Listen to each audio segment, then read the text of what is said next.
Because at the end of the day, Douyin eye makeup is a precision game, okay? It really comes down to how precisely you can apply and place, you know, every single piece of the puzzle.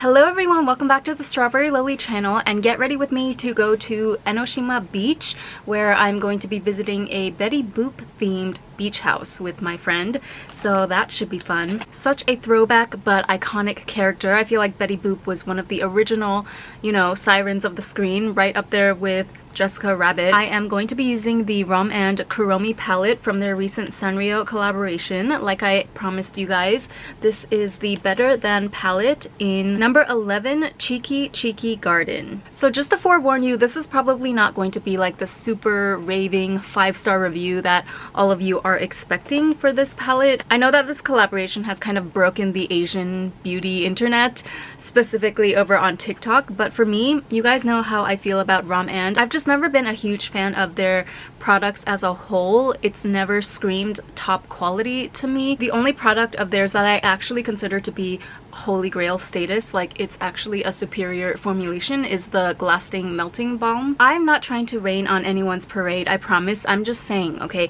maybe before you get caught up into the Sanrio hype of it all, ask yourself, do I really need this? And is it really that great of a quality to warrant going out and buying a whole new eyeshadow palette, you know? Because like, to be honest with you, the packaging for this, it's just not even all that impressive to me, okay? I never found the Better Than palettes to be appealing at all. They always just felt and looked very cheap to me, and this one is no exception. I'm so sorry to say it, but like, look, the snap closure is not even strong. I don't know, I feel like it's flimsy, and although at least the Kuromi design is not a sticker or anything, it's still just like a decal that they slapped on. It's not like the packaging is truly original or special in any sense, so that is just my initial impressions on it. But anyway, let me get to applying this on my eyes, and I also have a few more bits and bobs that I picked up from the Japanese drugstore that I want to share in this video as well. So without further ado, let's get started on the application. Putting on my Kaleidos Tone Activator Primer. I got this neat little silicone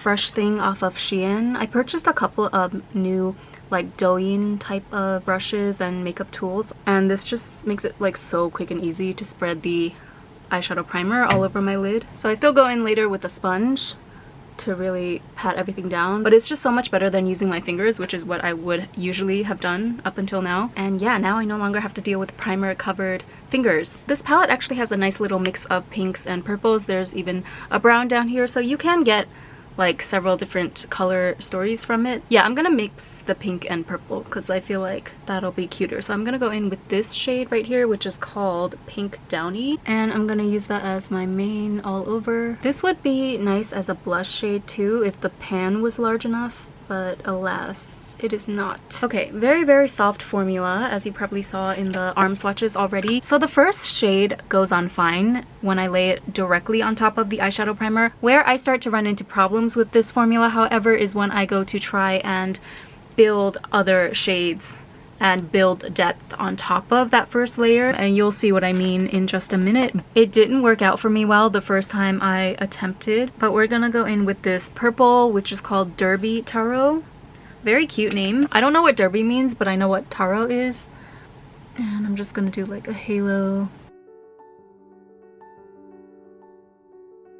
Okay, then I'm going to create my tear bag effect on the under eyes, and I found that really one of the most crucial steps, especially if you don't have prominent tear bags like me, is to add an extra layer of concealer down here.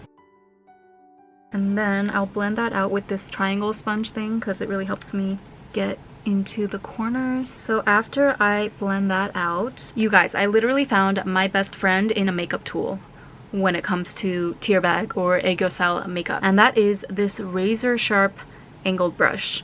Again, from Shein, which seems like a really obvious thing, like everyone should have a really sharp precision angle brush in their collection, but I guess I just never noticed because the one that I use the most often is this one by Mitsuyoshi. I've had this for several years now, and I use this mostly for my eyebrows, but I have another one of the exact same brush that sometimes I'll use for eyeliner. It just never occurred to me though that this is actually not the thinnest that you can go, you know? And I found that ever since I got this razor thin brush, my Aegyosa makeup has just been coming out so much more cleaner and crisper than ever before. And a bonus is, of course, that it allows me to use any eyeshadow that I own for this effect. I don't need to just use products that are specialized for tear bag makeup. So with that being said, in keeping with the color story, I'm gonna dip back into the same taro purple. Look at that beautiful sharp crisp line that I was able to create. Like, this brush is just fantastic. I can't believe it took me so long to realize that all I needed was a really tiny sharp angle brush like this. So I don't even need to go out and buy any more of those specialized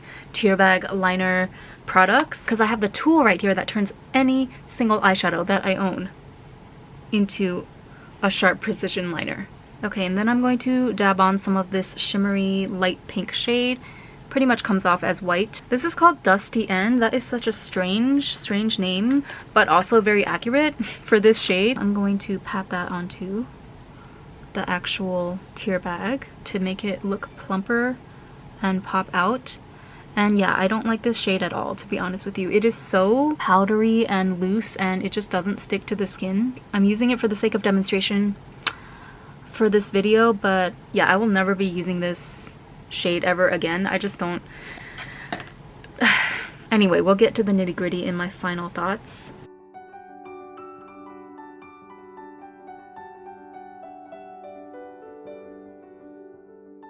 And actually, I'm sorry, but I really just am so dissatisfied with this shimmer that I'm going to add my usual liquid glitter that I like to do for my tear bag these days. So this is a liquid glitter from the Chinese brand Focallure. I bought a bunch of these on YesStyle when they were having a sale. It was literally down to like $3 something with the sale price, and I just could not believe it because I've been using this chunky glitter one from Focallure for a while now, and it is probably my favorite like accent glitter formulation that I've ever come across. Yeah, the brush gets like super messed up, so that's kind of the only con with this product, but this is my favorite glitter hands down, if you can see the bigger particles. But yeah, so this time around I bought a refill of the GO1, which has the large glitter particles, and then these four, which are much finer milled glittery liners almost. These work really well to accent the tear bag area,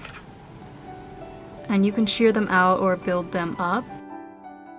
It's just a fabulous product. And yeah, I need to make like a whole separate video on these because I need to put you guys on. Like, I don't know why these are so underrated and not talked about, because there are lesser glitters right now going viral. I'm gonna use some of this crushed glitter pan.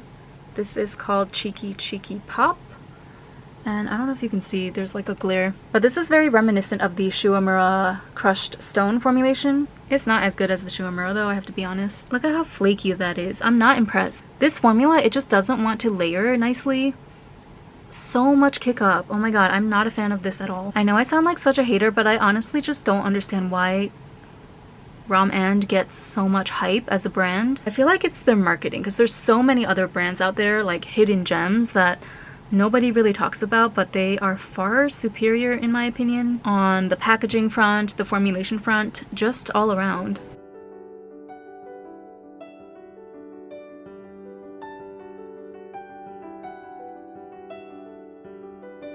While we wait for the eyelash glue to dry, I'm going to put on some of this new blush that I picked up. This is the Canmake Cream Cheek in P05, a new color, Pale Lilac. And I saved the packaging to open on camera with you guys because I know this is the most satisfying part.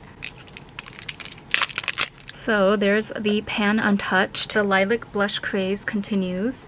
And I'm just gonna try some on the back of my hand first. So this is a very like wearable pinky leaning lilac. It has P in the front, which stands for pearl, so this one does have shimmers in it. There are also plenty of shades in the regular cream cheek lineup that do not have shimmer if that's not your thing.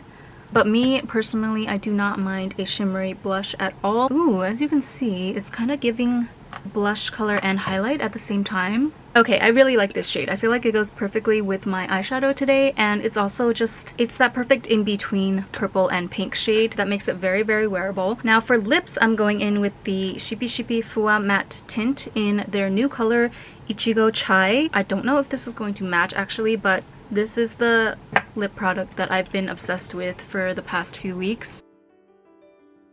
I have one other color from this line in this terracotta brownish shade. I think I mentioned this in my 2022 favorites. It is really such a comfortable and fabulous matte formulation. Ooh, this is showing up like really red on camera. It is not quite so bright in real life. Yeah, I think the red lips and the purple eyelids kind of match and go with the whole Betty Boop theme. I am looking for this Douyin lip blurring brush that I got off of Shein. Where did it go? Here it is. It's kind of dirty, but it has like this nice fat rounded tip to help you blur out the edges. So I used to use a lot of Q-tips to achieve this effect, but now I'm glad to have like a more permanent tool that I can just wash and reuse. See how it just blurs and softens everything out perfectly? I mean, we gotta give props to the matte lipstick formulation as well.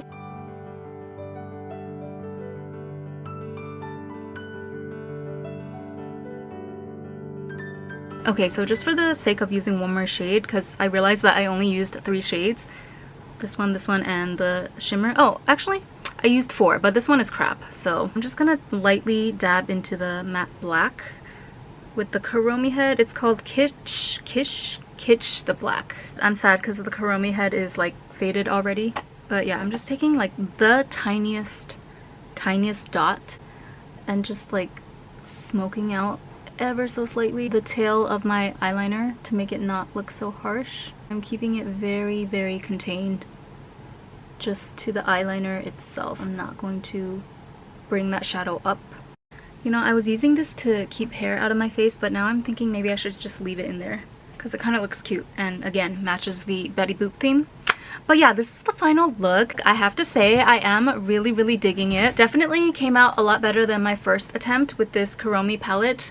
However, that being said, I still am not the biggest fan of Raman's eyeshadow formulation, as I knew all along would be the case. It's just a little too powdery and loose to me. If you're lucky enough to have a little more definition to your eye to begin with, right? Like if you have deeper set eyes or just a more defined bone structure in general, I can see for those people, yeah, you can get away with just using this formula and it'll look super cute. But for my eyelids, since they are so flat and fatty, I really need a specific type of formula that's going to stick on like wherever I place the eyeshadow and not budge, but then at the same time be blendable and buildable, which is a very tall order, I'm aware, but Flower Nose meets it though, you know what I mean? Not to mention the shimmers are just complete trash. Like, I'm so sorry, but there's no other way for me to describe it. Like this pink, what even is this chalky pink shade on the corner here? Like it doesn't, not only is it chalky, it just doesn't stick. Like the moment I put it on my eyes, it migrated all over the place,